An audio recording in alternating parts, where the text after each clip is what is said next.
Hello everybody. Our team name is the Nerdy Nomads, and this will be our final project presentation for our web application called Text Savvy.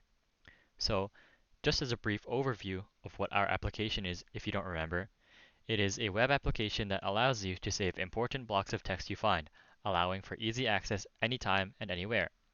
Additionally, we also have a browser extension for Google Chrome that, when installed, allows you to highlight and save text to the database with ease. These saved texts can easily be categorized into different workspaces. You can even share these workspaces with others to view and add texts to. And now, we will show you a short demonstration of how our application works. The most common use case we see for our application is for students or researchers wanting to keep an organized catalog of quotes or notes for their research paper. For example, let's say you found a great quote you'd like to use about some of the fundamental concepts of quantum mechanics. Maybe you want to save it to use it for your paper, or you just found it really helpful for understanding the material. All you have to do is highlight the text you'd like to add, select which workspace you'd like to put it in, and a notification will appear each time that you try to add something to the workspace, just like so. Now, to get to the actual website to see all the workspace items you have, you can just click the pop-up and go right to it this way. Once you're at the website, you can see all the text assigned to each workspace. You can change which workspace you'd like to view here. If a text box you've saved is too large for it to view, you can just click on it to get a more detailed view. You can copy the source that the text was saved from, either in the detailed view or down here, which will take you directly to the source that it was saved at. And if you have any text you no longer want, whether it's a duplicate or just something that's no longer useful, you can easily delete it here. And if there's any text you want to add, say you're researching from a book, and which obviously you can't copy and paste, you can just add text manually here. New text, and you can give it a source if you'd like. And it'll be saved along with the rest of your stuff. If you ever want to create a new workspace, say quantum mechanics was too easy for you and you want to do something like rocket science, it's as easy as just typing it out and clicking enter to add it as a new workspace. If you ever want to edit a workspace you've already created, it's as simple as clicking on the gear icon, changing some of the texts, or some of the collaborators associated with your workspace, and it'll be updated. Another useful feature of our application is the ability to add collaborators to a workspace. So say you've got your friend John, who really likes quantum mechanics just like you do. All you have to do is enter John's account email, click the add button, and save. Then John will have access to this workspace on his account, allowing for you to both collaborate on this workspace and add new text independently of one another. To conclude the demonstration, we can take a look from John's perspective. Once John has logged in, we will see that he has access to the quantum mechanics workspace just as he's supposed to. If John ever decides he doesn't want to be a contributor to the workspace anymore, he can just edit the workspace, remove himself as a collaborator, and he will no longer have access to it. Overall, this concludes the demonstration of our project. We'll now move on to the discussion of the development process. I'll now be discussing what went right and what went wrong with our development process. First, our team had great communication throughout the project, and we all put in equal effort to get the work done. We also set up a good plan and came up with feasible user stories during Sprint 1. A combination of both of these helped us complete all of our core features as well as other required tasks by the end of Sprint 3. Lastly, we have documentation within our codebase, GitHub wiki, as well as a release document to help keep us and others viewing our project updated about the project's goal and its changes. On the other hand, one thing that went wrong during our development process was that we didn't account for the time to learn how to write unit and integration tests, which had an unexpected learning curve. This made our workload for the end of Sprint 2 quite heavy, but it did get better in the next sprint. Initially, we used a Kanban board in GitHub, but it wasn't used consistently because we used other platforms to keep track of our progress. For example, we use Discord to give quick updates, and we also have frequent meetings where we go through our open issues in GitHub. Next, I'll be talking about the size of our project. In total, we have 15 components for our web application and 72 functions.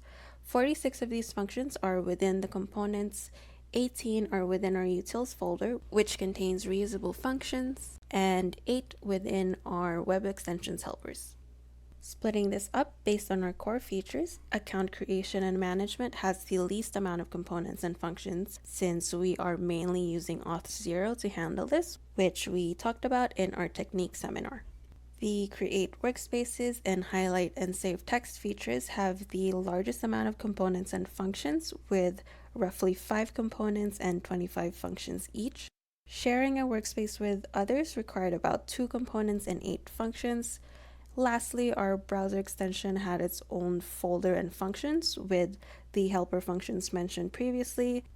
Furthermore, we have 3 objects, accounts, text, and workspaces. Each has a table in our database.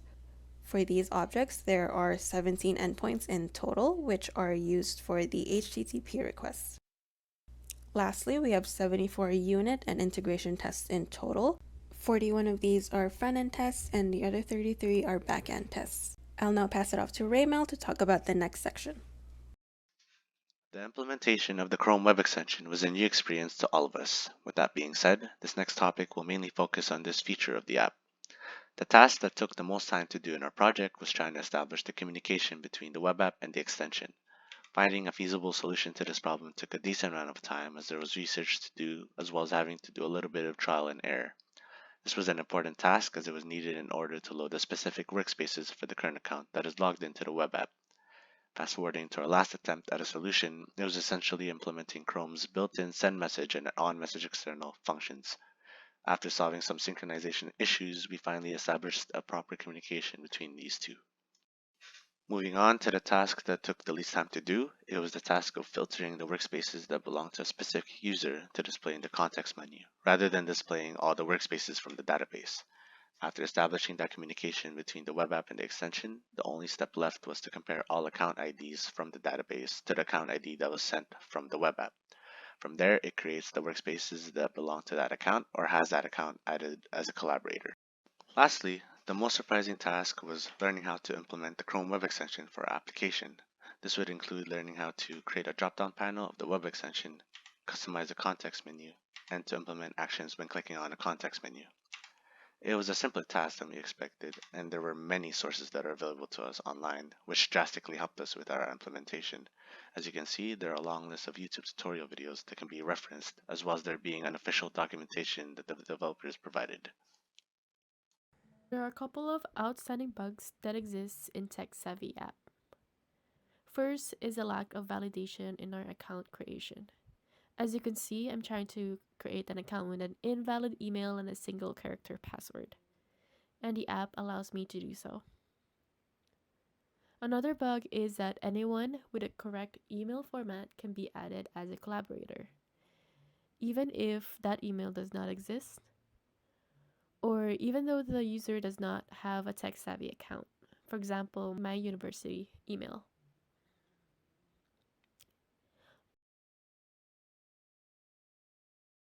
On a related note, as an owner, a user can add themselves as a collaborator, which leaves them with 2 identical workspaces. And lastly, the app does not allow users to save large amount of text.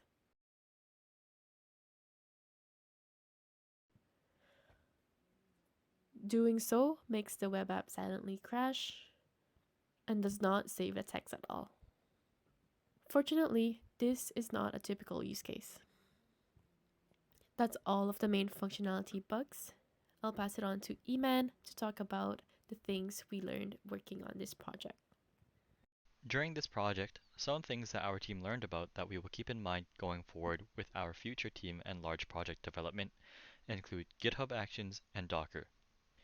GitHub Actions was tough to learn at first, but it paid off because it allows us to automate workflows such as building, testing, and deploying the app. This also includes stuff like our linter check and security checks. It's definitely a great tool to use as part of the software development lifecycle. Docker was also really difficult to use at first, but after doing research and finally implementing it in our own application, we really liked how it allowed us to easily deploy our application in a predictable way.